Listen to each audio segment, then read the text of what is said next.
Coucou les amis, j'espère que vous passez un bon week-end de Pâques, un bon expresso. Regardez ma gourmandise. Attendez, je vous montre ça. Un bon bouquin sur les cristaux, un joli fraisier. Enfin bon, et surtout, les beaux jours en terrasse.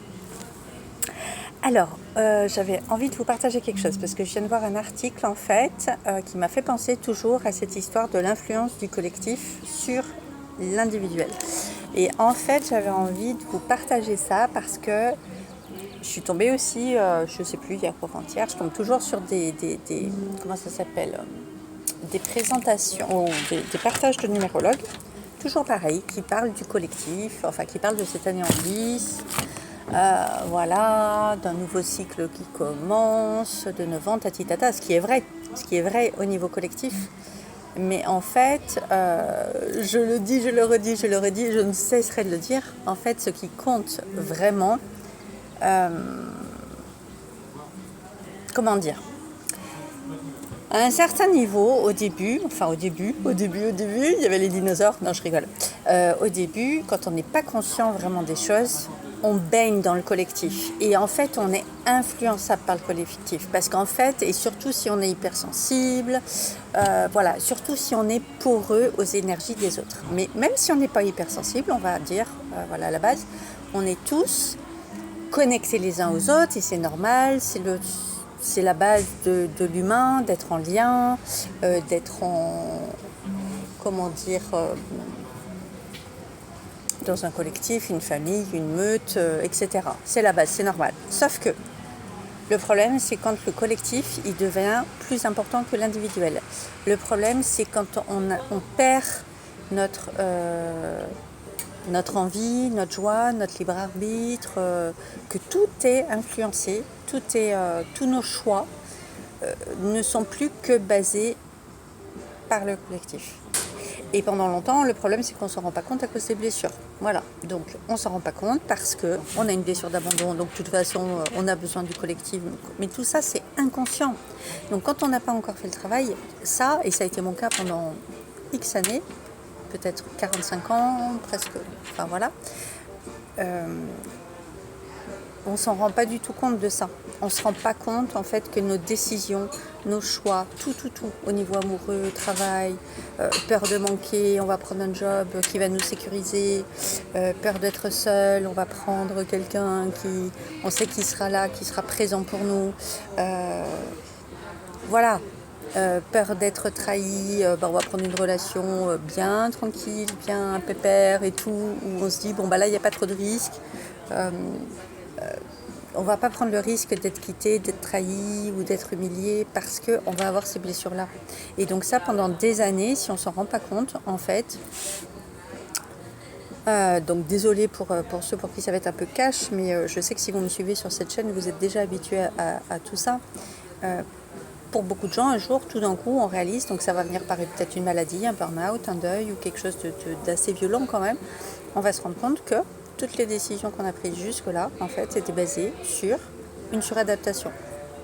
Du people pleasing, faire plaisir aux autres, voilà, rester dans cette sécurité, rester bien à la good girl, être rêvé des parents, donc on ne s'autorise pas peut-être faire le job qu'on adorerait faire parce que pour les parents c'est impossible.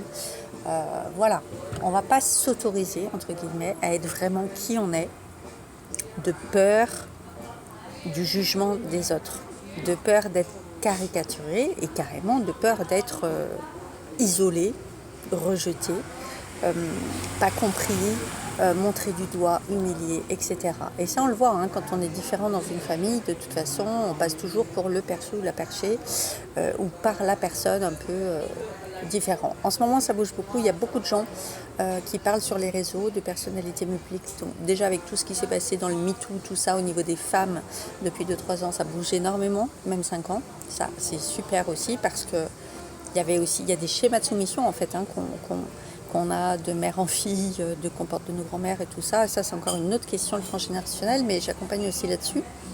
Parce que parfois on porte aussi des blessures ou des injustices ou des hontes dont on n'a même pas conscience et parfois surtout qui ne nous appartiennent pas. Voilà. Donc en plus quand ça ne nous appartient pas, alors là c'est encore plus difficile à trouver, c'est encore plus insidieux, etc. Il y a un travail à faire dessus.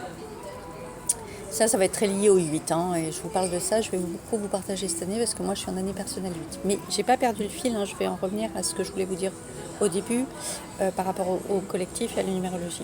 Donc le travail des femmes en ce moment, ça beaucoup, la position, le territoire des femmes. Et tout ça en numérologie, en lithothérapie, ça va être lié à certaines pierres, cet espace, ce domaine, ce territoire, il est complètement lié aussi, nous, à notre ventre, à notre utérus, en fait, à cet espace de créativité. Enfin bon, il y a plein d'analogies, en fait, entre le corps, le physique, les maladies, et, par exemple, une question de trouver sa place dans la société, au travail, au sein d'une famille, au sein d'un couple, etc. Tout est lié, en fait. Et le corps, il est très bien fait, il exprime, il somatise, voilà. Sauf que pendant longtemps, on n'a pas le décodeur. Et aussi, donc là, ces derniers mois, années, il y a de plus en plus de personnes, d'où tous les partages que je vous ai fait aussi autour du TDAH, qui découvrent, parce qu'aujourd'hui, on a plus d'accès à l'information, les gens parlent, et ça, c'est génial, Internet, les vidéos qu'on peut poster, c'est gratuit, toute l'information qu'on peut obtenir, qu'il n'y avait pas, évidemment, par exemple, quand j'étais plus jeune, quand j'avais 15 ans ou 20 ans, il n'y avait pas accès à tout ça et on a du mal à se rappeler que c'était il n'y a pas si longtemps mais que c'était comme ça. Et donc aujourd'hui, de plus en plus de gens découvrent vraiment qu'ils sont hypersensibles ou qu'ils ont des spectres autistiques ou HPI ou TDAH ou TSA ou tout ce qui va être en dyslexie, dyspraxie, dysfonctionnement, enfin bref, des troubles de l'apprentissage, de la lecture, de l'orthographe, etc. Aujourd'hui, on diagnostique très très bien les enfants. Mais par contre, tous les adultes, effectivement, qui ont plus de 35 ans, 40 ans ou plus, ils n'ont pas été diagnostiqués petits. Donc là, il y a des carences, en fait. Mais il y a de plus en plus de gens, comme moi, et j'en parlais aussi avec une autre personne justement hier, Sébastien, on parlait de ça, qui font les recherches d'eux-mêmes et qui finissent par trouver parce qu'en fait on a ce besoin de se comprendre, de comprendre notre relation aux autres, notre fonctionnement et tout ça. Au bout d'un moment on se dit attends, il y a un truc qui n'est pas forcément normal dans le sens de normalité par rapport au collectif, au nombre. Mais en fait, bien sûr, chacun est normal, voilà, et chacun est unique. Et en fait, même parfois si les apparences pourraient prouver le contraire, qu'il y a plus de personnes qui disent quelque chose par rapport à une seule personne qui dit autre chose, eh bien, ce n'est pas une preuve. Voilà. Il y avait une citation, je ne sais plus si c'était pas Khalil Gibran qui disait ça, ce n'est pas parce qu'ils sont nombreux qu'ils ont raison. Le collectif a tendance à penser ça, que si une majorité de gens pensent quelque chose, c'est vrai, c'est sûr, et du coup c'est presque établi, c'est presque une preuve, mais en fait non. En fait non. Et pendant des années, on a pensé que la Terre était plate. Pendant des années, on a pensé tellement de choses qui n'étaient pas encore prouvées à l'époque et qui étaient fausses en fait. Et voilà quoi. Enfin, ça c'est un autre sujet. Donc les gens, de plus en plus, on se découvre, etc. Et pourquoi je vous parle de ça ? Parce que justement, quand on a une personnalité qui va être plus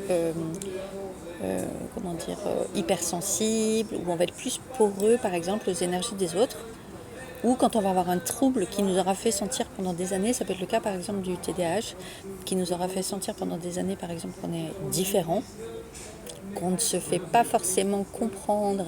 Et je pense à ça aussi parce que j'ai envoyé un message là voilà, et je vois par exemple, des fois je suis au 4e degré par exemple, on ne me comprend pas, ou on croit que c'est du terre à terre. J'ai demandé par exemple à mon frère et à mon fils s'ils avaient trouvé des petits chocolats en lapin dans le jardin. C'était rigolo, mais c'était une attention mignonne et affectueuse, mais dans le sens comment ça se passe votre week-end de Pâques en fait. Et en fait mon frère me répond on n'est pas des enfants, je sais pas quoi, on n'a pas 8 ans, mais voilà. Et je me rends compte en fait que la plupart du temps on ne comprend pas en fait. Donc j'ai dit oui c'était au 4e degré en fait. et je me rends compte, mais ça peut être... voilà, est-ce que ça vous parle, ces trucs-là? Donc, en fait, quand on vit comme ça depuis toujours, où on se rend compte qu'on n'est pas compris forcément des personnes, ou que les gens comprennent de travers ce qu'on dit, ou alors qu'ils ne comprennent pas notre humour, eh bien, au bout d'un moment, ça va nous induire, mais on ne s'en rend pas compte, c'est insidieux, à une suradaptation en fait. Une suradaptation au collectif, au monde, à l'entourage. Un petit café, parce que rien de pire qu'un café qui est un peu froid. Le café, ça se boit bien chaud. Bon expresso. Excellent. Dès que je vous laisse, je goûte mon fraisier. Et pourquoi je vous parle de ça? Parce que voilà, j'entends toujours encore des numérologues qui parlent du collectif, on dit ceci et là. Le collectif, c'est pas nous. Alors oui, c'est nous, avec tout ce que je viens de vous expliquer, nos peurs de rejet, d'abandon, de jugement, de ci, de là, qui allons être en interaction avec ce collectif. Donc ce collectif en 10 et qui commence un nouveau cycle de 9 ans, oui, effectivement. Mais nous, personnellement, moi par exemple, je suis en année 8, je suis pas du tout, moi je suis plutôt vers le fin d'un cycle. L'année prochaine je suis en 9 et c'est seulement en fin d'année prochaine, fin 2027, que je vais terminer ce cycle personnel. Donc moi je suis pas du tout dans l'énergie du collectif de démarrage en 1. C'est pas du tout mon sujet de l'année. Mon sujet de l'année, justement, le 8, c'est les loyautés familiales, justement. Ça va être tout ce qui est transgénérationnel, le rapport à la matérialité, à l'argent, mais dans un 8 bien... équilibré, ça va être aussi toute l'abondance et toute la partie spirituelle et équilibrer le sens des choses, justement, le sens de l'argent. Quel sens? Voilà. C'est le travail, mais un 8 c'est aussi un double 4 et donc ça, de toute façon, quand on va parler d'amour, d'abondance, d'argent, etc., avant, pour que ce soit équilibré, il faut passer par le déconditionnement. Le déconditionnement, c'est le 4.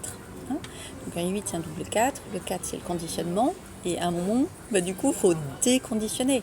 Donc le 8, moi je l'ai vécu plein de cycles d'avant, donc tous les 9 ans, on fait un nouveau cycle, sans avoir déconditionné avant, parce que je n'avais pas cette conscience des choses. J'étais moi-même dans ce collectif-là, et c'est pour ça que des fois c'est violent, et que des fois on sent que c'est lourd. Et voilà, les guerres, les politiciens, les abus, les soumissions, les violences. Le 8, c'est un nombre aussi très yang. Voilà, il peut y avoir des violences, il peut y avoir plein de choses. Mais si on n'a pas conscience de tout ça, en fait, on se laisse balloter par les énergies des uns, des autres, du collectif. Et en général, ce qui ressort, c'est pas des énergies, justement, au niveau de la quantité. C'est pas des énergies de pure abondance, de joie, d'amour et de... D'ailleurs, en France, dès qu'on parle de joie, d'amour ou quoi, on passe pour des... Limites, c'est nous les tordus, quoi. Voilà, parce que les gens sont tellement habitués à vivre du jugement, de la médiocrité, de la comparaison, de la critique, des râleries. En fait, c'est ça le collectif. Les gens sont habitués à ça. C'est ça la normalité de la plupart des gens. Donc, quand tu essayes d'être résilient, d'être conscient, d'être dans l'amour, dans le sens que moi je crois aussi au karma, je crois à la loi de la causalité, etc. Et aussi des petites graines qu'on sème et aussi qu'on récolte aussi. Voilà. Et les gens mélangent, ça ne veut pas dire tiens je te tends un bâton pour me battre en fait. C'est pas ça du tout. Et malheureusement il y a beaucoup de gens qui mélangent tout. Donc le message que je voulais dire aussi, c'est ne nous laissons pas happer. Ah oui, c'est parti d'un reportage que j'ai vu, où quelqu'un marquait, bon c'était sur les réseaux sociaux, je ne suis pas souvent sur Facebook. Oui, la catastrophe avec les influenceurs qui sont à la plage à se filmer toute la journée à rien faire et qui laissent croire à nos enfants en fait que la vie c'est facile et qu'on peut gagner beaucoup d'argent sans travailler. Et il y avait quelqu'un qui mettait un commentaire. Le souci, c'est pas tellement les influenceurs, c'est ceux qui suivent les influenceurs. Et je suis un petit peu aussi d'accord avec ça, parce qu'en fin de compte, dans le monde, chacun est libre de faire ce qu'il veut. Et en fait, effectivement, s'il y a des influenceurs, c'est bien parce qu'il y a des gens qui les suivent. Sinon, il n'y aurait pas d'influenceurs, en fait. C'est toujours pareil. Donc, ça m'a fait penser à cette histoire de collectif. Et en fait, aussi, si on est conscient, on n'est pas forcément influencé non plus. C'était ça l'idée.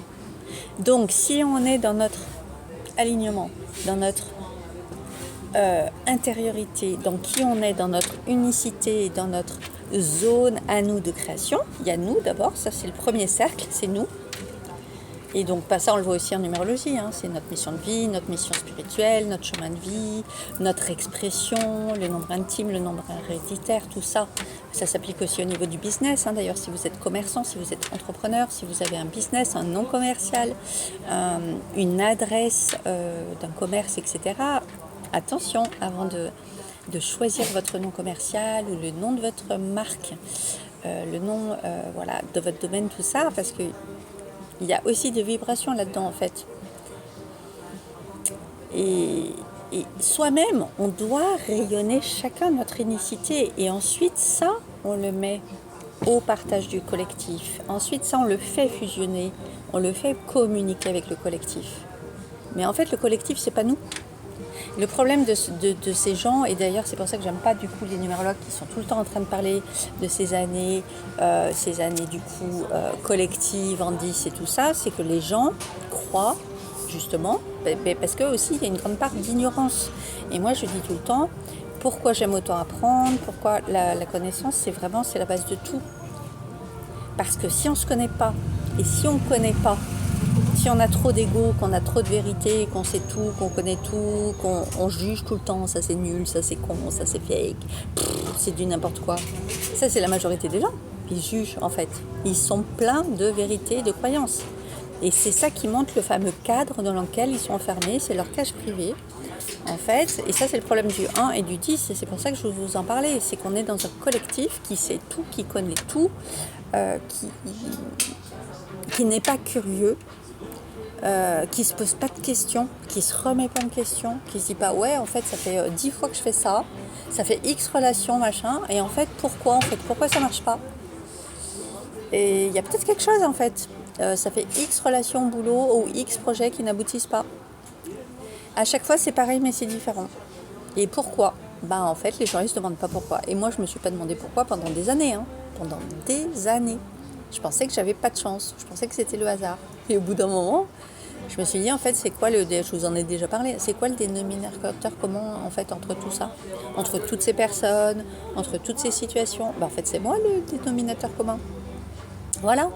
Donc ce collectif, si on n'est pas conscient, si on n'est pas vigilant, si on ne reprend pas notre pouvoir, en fait, notre unicité, qu'on n'a pas conscience de ça, on se laisse complètement happer par le collectif et on croit qu'on est le collectif en fait. On croit que c'est nous. Mais en fait non. Moi, cette année, je ne suis pas en année 10-1 en fait. Moi, je ne suis pas cette année dans un démarrage de cycle. Je suis presque à la fin de finir un cycle.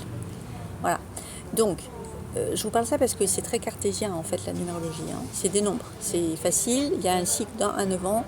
Selon le nombre d'années où tu en es dans ton cycle. Ça peut faire écho d'ailleurs à ton chemin de vie ou à ta mission, parce que moi je suis chemin de vie 8 et cette année je suis en année personnelle 8, donc je sais que c'est une année très importante pour moi. Et d'ailleurs j'ai 2 rendez-vous cette année liés à la matérialité et à l'argent. Je vous en parlerai après, hein, parce que je me suis retrouvée au tribunal. J'ai des locataires qui ne payent pas leur loyer depuis 1 an et demi. Je voulais vendre, pour ceux qui me connaissent depuis longtemps, cette maison que j'avais à Breil avec mon ex, qu'on avait racheté, qu'on avait loué quand on était partis en Aveyron acheter un hôtel. Je me suis retrouvée en cessation des paiements avec une locataire 3 mois avant, en fait, avant de pouvoir mettre en vente. Hein. Le bail était terminé, on a signifié, ils n'ont pas récupéré le courrier, ils n'ont pas voulu partir, soi-disant ils sont séparés. Ça fait 1 an et demi qu'ils ne payent pas, je crois qu'ils me doivent, j'ai refait les comptes, 14 000 €. J'avais 40 000 € de compte courant dans cette maison. Je mettais des économies chaque mois pour payer le prêt et tout ça depuis 8 ans, comme par hasard, tiens encore.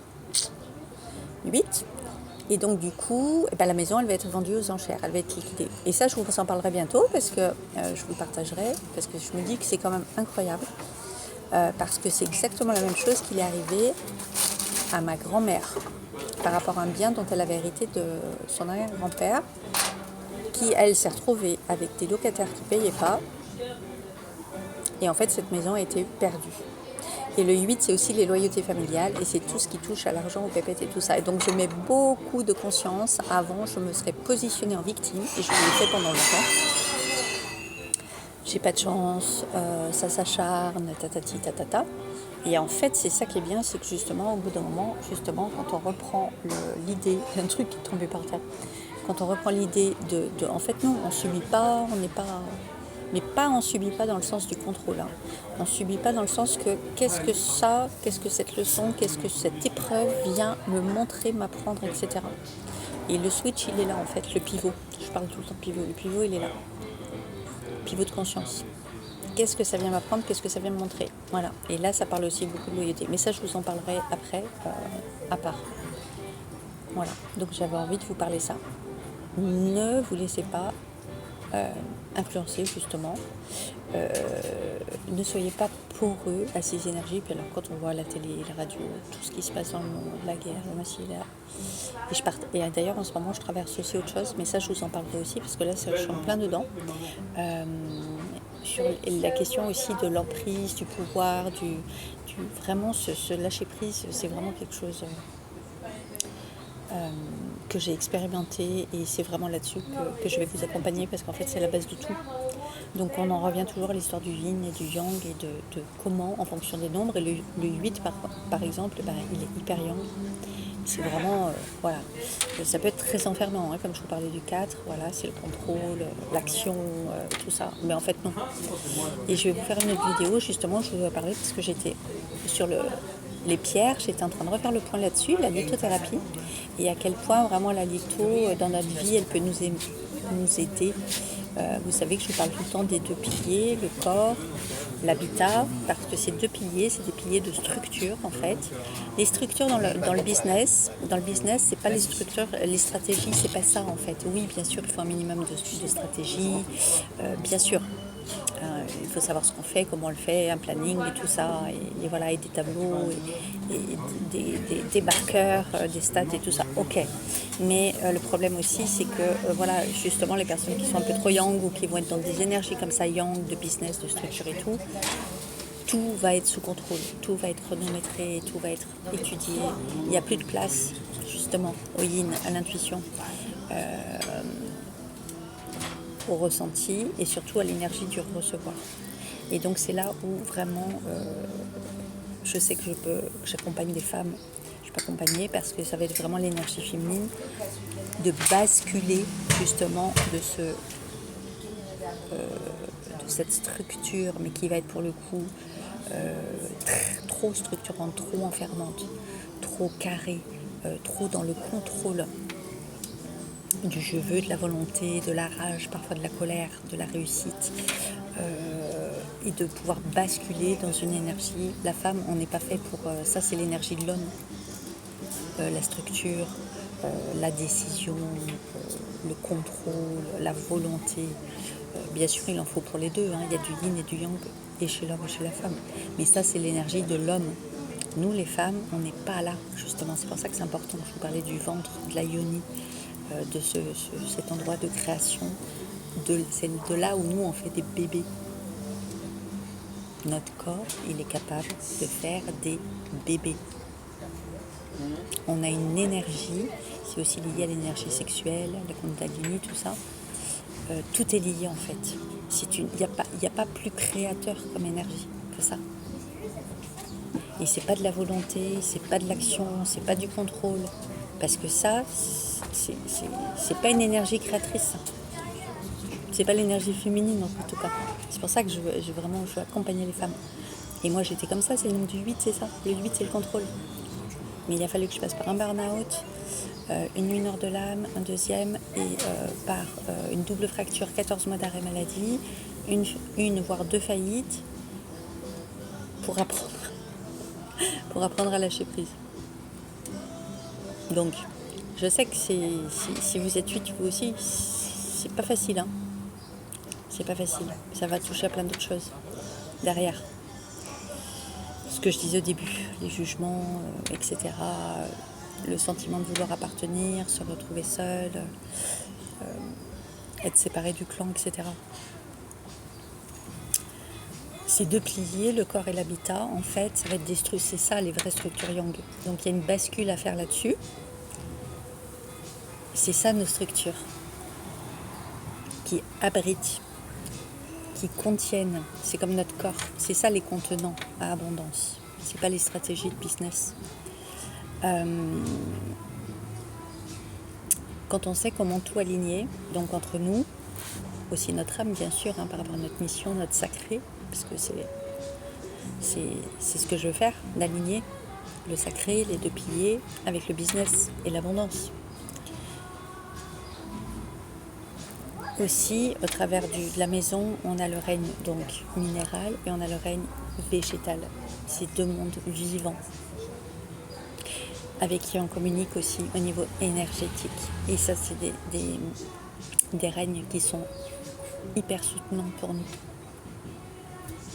qu'on connaît mal. Et ça, je le fais et c'est complètement lié aussi à notre numérologie. Voilà, parce qu'on a chacun nos pierres, ressources.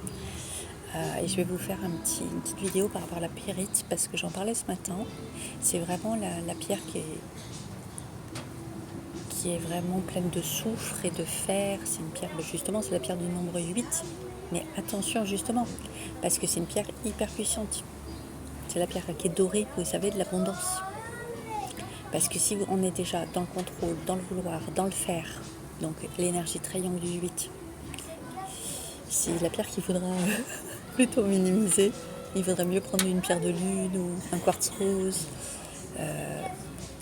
ou une... Enfin, ça va dépendre. Tout dépend justement de l'année personnelle dans laquelle on est et de notre intention de l'année, de ce qu'on cherche aussi, de comment on est émotionnellement.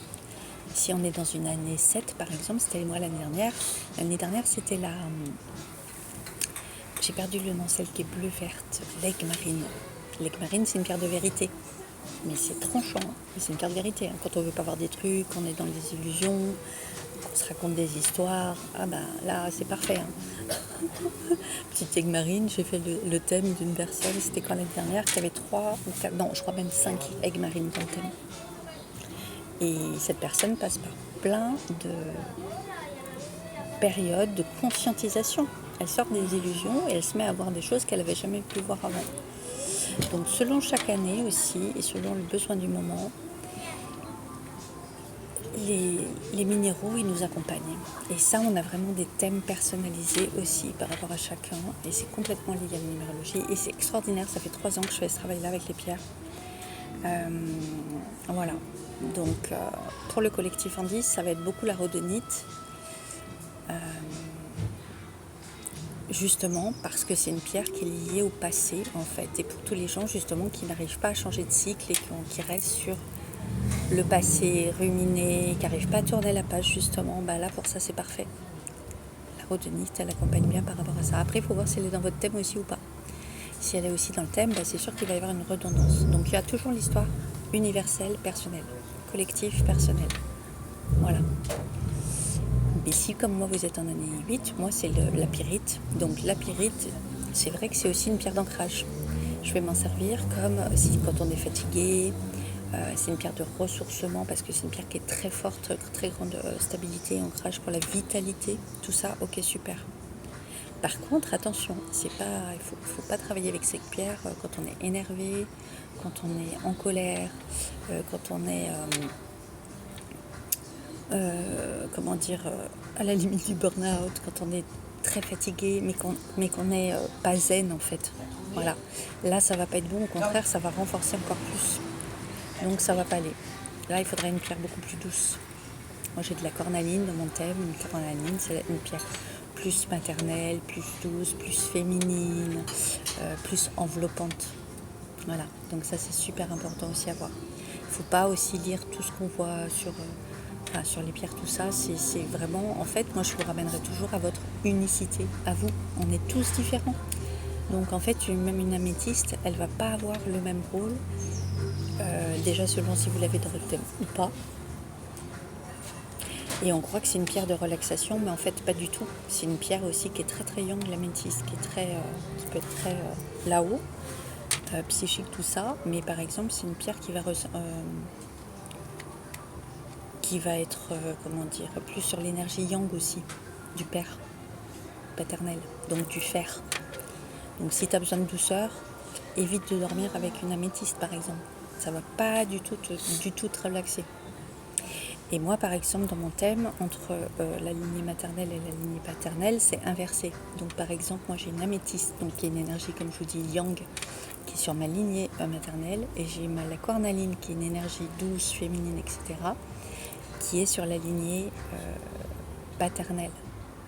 Donc, j'ai compris, quand j'ai fait mon thème, pourquoi. Et d'ailleurs, c'est quand même drôle, parce qu'en numérologie, dans mon thème karmique, j'ai un nombre karmique côté mère et un nombre karmique côté père. Et quand on m'a fait mon thème du coup minéral, ce que j'appelle le crystal bliss, ça s'est complètement expliqué parce qu'en fait mes deux lignes sont inversées. Donc l'énergie masculine était mal placée. Enfin, c'est pas qu'elle est mal placée, c'est que c'est mon thème, il est comme ça. Mais en fait, ça fait des fractures. Il y a une fracture entre le féminin et le masculin, aussi bien sur la ligne de la mère que sur la ligne du père. Bref, je pourrais en parler pendant des heures. C'est passionnant, tout ce qu'on découvre. N'oubliez pas que la base, c'est la connaissance de soi. Et si autant de gens sont influencés, manipulés, etc., c'est parce qu'ils sont ignorants, c'est parce que leur ego les bloque, ils croient tout savoir, tout comprendre, tout connaître. Il y a tellement de choses qu'on ne sait pas encore aujourd'hui. Regardez, depuis ces 50 ans, tout ce qu'on a découvert, qu'on ne savait pas avant. Et un jour, on découvre, et un jour, on a la preuve, et un jour, ça devient une évidence. Et aujourd'hui, c'est comment, c'est acquis. Sauf que peut-être il y a X années, c'était pas le cas. Et donc, le plus important, je dis, c'est de se remettre en question, d'être curieux.